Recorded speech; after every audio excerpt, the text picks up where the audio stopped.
दरियागंज नाम का एक प्यारा सा गांव था, जहां सभी अपना जीवन खेती और छोटे मोटे व्यापार करके चलाया करते थे। कोई पानी पूरी का ठेला लगाया करता, तो कोई चने बेचकर अपना काम चलाया करता था।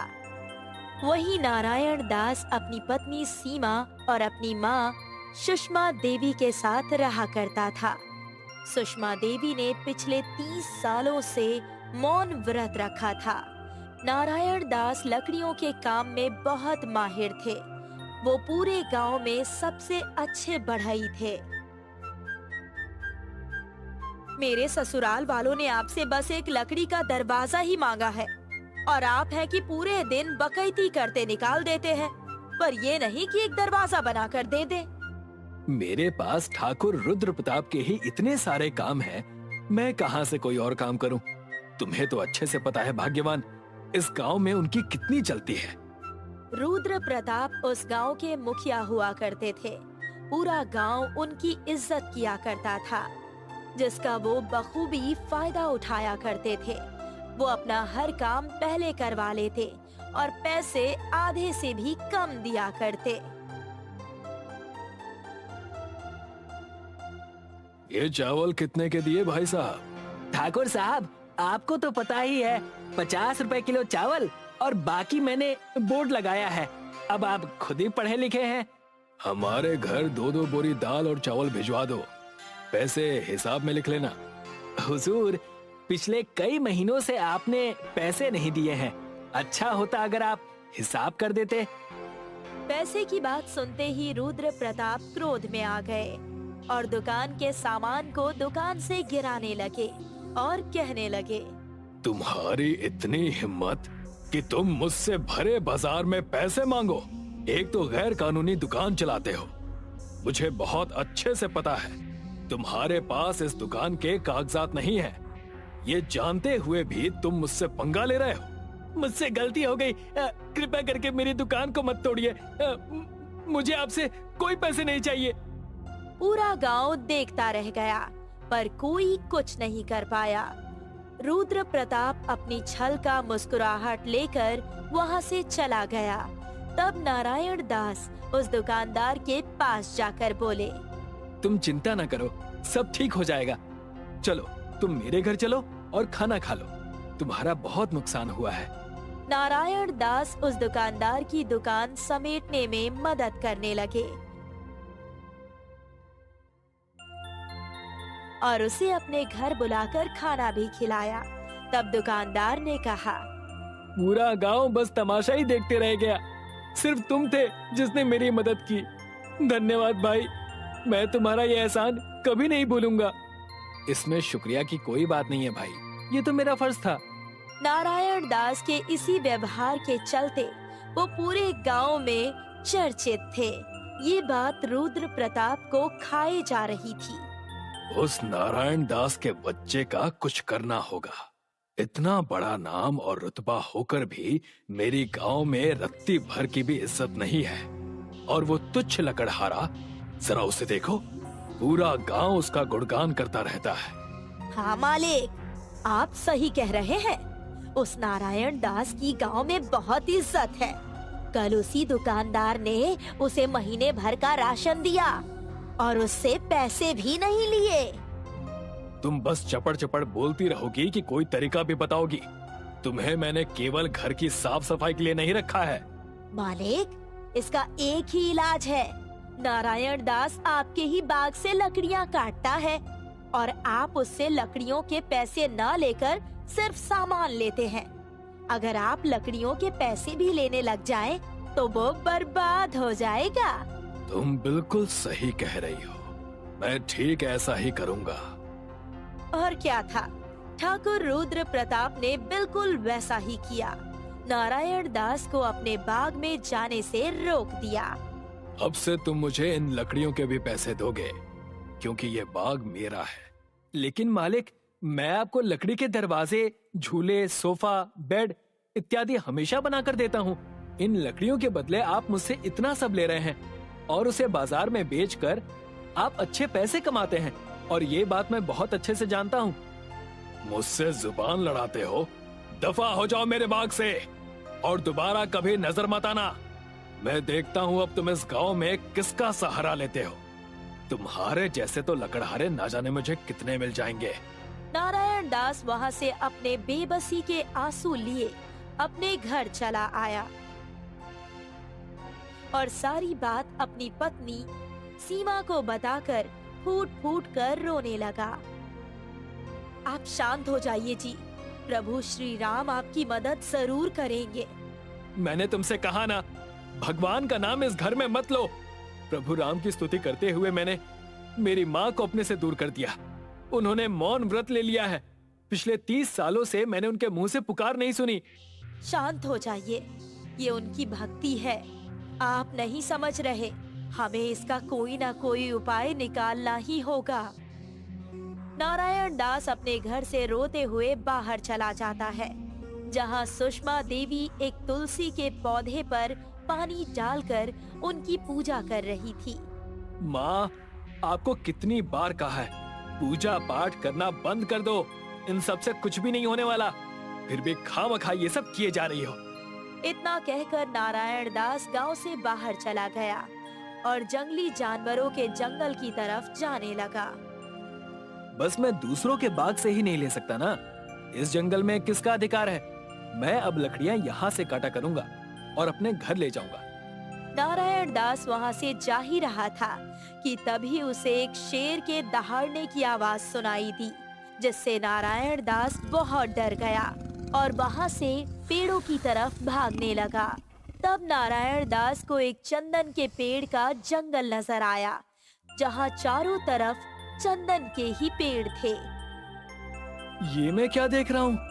चारों तरफ चंदन के ही पेड़ नजर आ रहे हैं। उतने में नारायण दास की नजर एक बंदर पर पड़ी। नारायण दास ने देखा कि उस बंदर को चोट लगी है।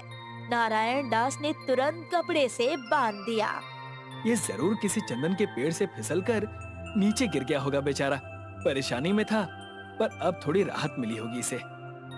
जैसे ही नारायण दास ने इतना कहा, आसमान से एक चमकती हुई रोशनी उस बंदर के पैरों पर आ पहुंची और बंदर एकदम ठीक ठाक हो गया और नारायण दास से कहने लगा, कैसे हो नारायण दास? तुमने मेरी जान बचाकर मुझ पर बहुत बड़ा एहसान किया है। तुम बोल कैसे सकते हो? बंदर कैसे बोल सकता है? ये नहीं हो सकता। ठहर जाओ, चिंता ना करो। मैं तुम्हें बजरंग बली का वरदान देने आया हूँ। वो सब तो ठीक है, पर तुम्हारी ये दशा की किसने? तुम्हारे पैर पर चोट कैसे लगी? मैं चंदन के पेड़ पर बैठकर विश्राम कर रहा था, तभी मुझे एक सर्प ने, मेरा मतलब है सांप ने, पैर पे काट दिया। और मैं कोई ऐसा वैसा बंदर नहीं हूँ, मायावी बंदर हूँ मैं। इसलिए मैं तुम्हें एक वरदान देता हूँ। कैसा वरदान? तुम इस चंदन के जंगल से जितने चाहो उतने मंदिर बना सकते हो। छोटे छोटे लकड़ी के राम जी के मंदिर। जिसका मन साफ होगा, यही छोटे मंदिर तुम्हें उनके आंगन में बड़े होते हुए नजर आएंगे। तुम्हारी कला अद्भुत है। और हाँ, श्री राम अयोध्या आ रहे हैं। तुम उनके भव्य दर्शन करने अपने परिवार के साथ चले जाना। और हाँ, तुम्हारी माता के ठीक होने का कारण भी यही बनेगा। तथास्तु। इतना कहकर वो बंदर वहाँ से जंगल की ओर दौड़ गया। दूसरे ही दिन से नारायण दास ने चंदन की लकड़ियों को काटकर उनके छोटे छोटे मंदिर बनाना शुरू कर दिया और उन्हें लोगों को बेचने लगा। आइए आइए, चंदन की लकड़ी के मंदिर ले जाइए। अच्छे अच्छे छोटे मंदिर अपने घर के आंगन में रखिए और पुण्य कमाइए। आइए आइए।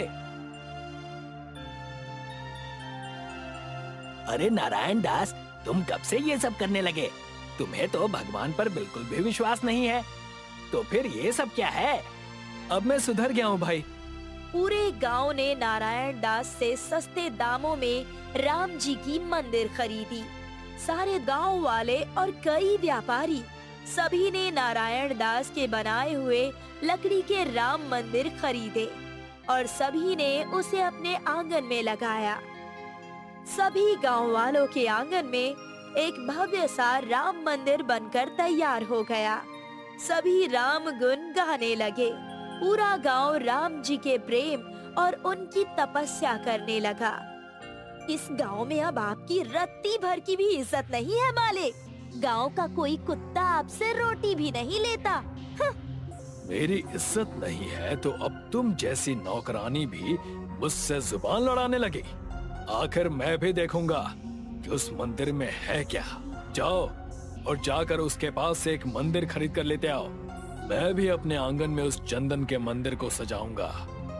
रुद्र प्रताप ठाकुर की नौकरानी नारायण दास से जाकर चंदन के श्री राम जी का मंदिर ले लेती है और उसे रुद्र प्रताप के घर के आंगन में लगा देती है। सबने कहा था कि ये जादुई मंदिर है, लेकिन इसमें कहाँ कुछ हो रहा है। हटा दो इसे। उस चंदन के मंदिर से कई सारे सांप निकल आए और ठाकुर रुद्र प्रताप की ओर दौड़ने लगे, जिन्हें देखकर वो डर के मारे भागने लगा। भागो भागो भागो मालिक भागो, अब से मैं आपका साथ कभी नहीं दूंगी। और अब से मैं किसी भी गांव वाले को कभी परेशान नहीं करूंगा। जैसे ही रुद्र प्रताप ने माफी मांगी, सारे सांप वहाँ से भाग निकले। तभी एक डाकिया नारायण दास के घर पर आया, जिसके हाथ में एक पत्र था। नारायण दास, तुम्हारे लिए एक बड़ी खुशखबरी है। तुम्हें तुम्हारी चंदन की लकड़ी के नेक काम के लिए सरकार ने अयोध्या में श्री राम मंदिर आयोजन में न्योता दिया है। अरे वाह, उस मायावी वानर की बात बिल्कुल सच हुई। मतलब इस पत्र में तुम्हारी माता को भी बुलाया गया है। उन्होंने तो इस मंदिर का इंतजार 30 सालों से किया है। नारायण दास अपनी माता सुषमा देवी के साथ अयोध्या श्री राम मंदिर की स्थापना में चले गए। श्री राम जी के दर्शन पाकर सुषमा देवी ने अपना मौन व्रत तोड़ा और कहा, सीताराम, जय जय श्री सीताराम। जेहि विधि नाथ होई हित मोरा, करहु सो बेगी दास मैं तोरा। माँ, मैं आपसे बहुत प्यार करता हूँ। आपकी आवाज सुनकर ऐसा लग रहा है मानो जैसे सूरज की गर्मी से जलते हुए तन को मिल गई हो किसी वृक्ष की छाया। केवल राम जी की वजह से ही मैंने आपको दोबारा पाया है। जय श्री राम, जय जय श्री राम। अपने माँ की भक्ति को देखकर नारायण दास खुशी से रोने लगा। राम जी के भव्य दर्शन में सभी वहाँ पर लीन हो गए और राम नाम का जाप करने लगे। नारायण दास भी अपने परिवार के साथ अपना जीवन खुशी खुशी बिताने लगा। माधव एक गरीब आदमी है और वहाँ रानीपुर गांव में रहता है। गांव के चारों ओर घना जंगल है और ये जंगल वन विभाग के अधीन है। माधव के परिवार में उसकी बीवी और उसकी बेटी है, पर उसके पास कोई नौकरी नहीं है। ऐसा कब तक चलता रहेगा जी? हमारी बेटी अब बड़ी हो गई है, आपको कोई नौकरी कर लेनी चाहिए। तुम्हें क्या लगता है मुझे घर पर बैठना पसंद है क्या? मैं भी कोशिश कर रहा हूँ कि जल्दी कोई नौकरी मिल जाए।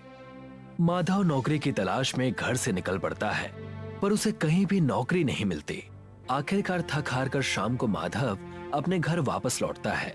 उसका उदास चेहरा देखकर उसकी बेटी उससे पूछती है, क्या हुआ पापा, आप बहुत उदास दिख रहे हो? कुछ नहीं बेटा, बस यूं ही।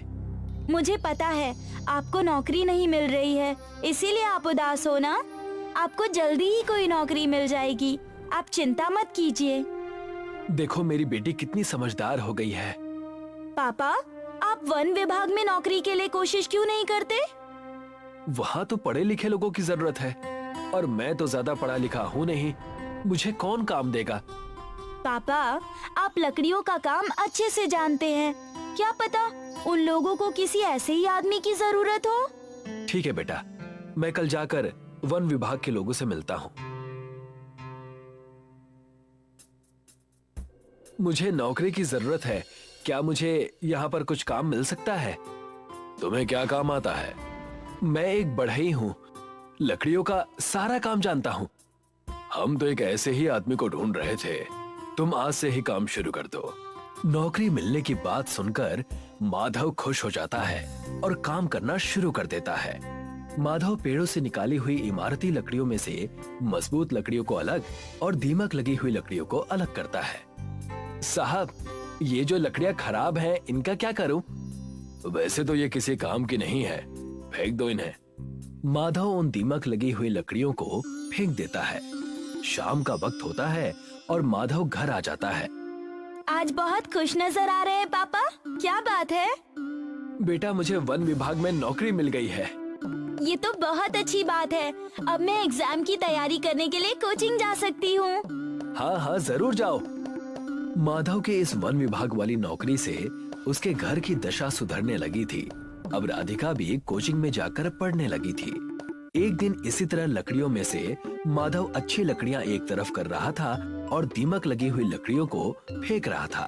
तभी उसके दिमाग में एक ख्याल आता है, क्यों ना इन खराब लकड़ियों को घर ले जाऊं, कभी ना कभी तो काम आएंगे ही। माधव दीमक लगी लकड़ियों को अपने घर ले जाता है। अगले दिन वो सुबह उठकर काम पर आता है और शाम को घर लौटते समय फिर से उन खराब लकड़ियों को अपने घर ले जाता है। इसी तरह जब वो ऐसा करता था तो एक दिन एक लेडी ऑफिसर देख लेती है। अच्छा, तो अब तुम चोरी भी करने लगे हो? नहीं मैडम, मैं चोरी नहीं कर रहा हूँ। ये लकड़ियाँ तो खराब हैं, इसलिए इन्हें लेकर जा रहा हूँ। अगर खराब है तो क्या इनका अचार डालोगे? झूठ मत बोलो। तुम जैसे चोरों को ये नौकरी नहीं देनी चाहिए थी। कल से नौकरी पर मत आना। माधव निराश होकर घर आ जाता है। नौकरी छिन जाने से वो बहुत परेशान होता है। तभी उसकी नजर अपनी लाई हुई लकड़ियों पर पड़ती है। क्यों न इन लकड़ियों से एक रिक्शा बना लूं? माधव सारी सड़ी हुई लकड़ियों से दीमक को हटाकर साफ करता है। वो दिन रात मेहनत करके इन लकड़ियों से एक रिक्शा तैयार कर लेता है और रिक्शा चलाने का काम शुरू कर देता है। भाई साहब, शहर छोड़ दोगे? हाँ हाँ, बैठ जाओ। माधव रिक्शा को हाथ से खींचकर ले जाता, जिससे सवारियों को कहीं भी पहुंचने में बहुत देर हो जाती। इसी देरी की वजह से अक्सर सवारियां माधव के रिक्शे में बैठने से मना कर देती थी। भाई साहब, शहर जाने में टाइम लगेगा। 4-5 घंटे लग जाएंगे। भाई साहब, मुझे शहर जाना है, विदेश नहीं जाना। रहने दीजिए, मैं दूसरा रिक्शा देख लूंगी। माधव ने लकड़ियों की मदद से रिक्शा तो बना लिया था, पर उसे उस रिक्शे को हाथ से खींचना पड़ता था। पापा, मेरे एग्जाम्स आने वाले हैं। मुझे शहर जाने के लिए कुछ पैसों की जरूरत है। बेटा, मेरे पास तो पैसे नहीं हैं, पर मैं तुझे अपने रिक्शे में तेरे एग्जाम सेंटर तक छोड़ दूंगा। पर पापा, इसमें तो बहुत टाइम लग जाएगा और मैं एग्जाम के समय तक नहीं पहुंच पाऊंगी। ठीक है बेटा, मैं कुछ इंतजाम करता हूँ। माधव सोचने लगता है कि किस तरह से राधिका को एग्जाम देने के लिए शहर भेजा जाए। वो सोच ही रहा था कि तभी उसकी नजर जंगल में पेड़ के नीचे पड़ी एक टूटी फूटी गाड़ी पर पड़ती है। माधव उस गाड़ी के पास जाता है।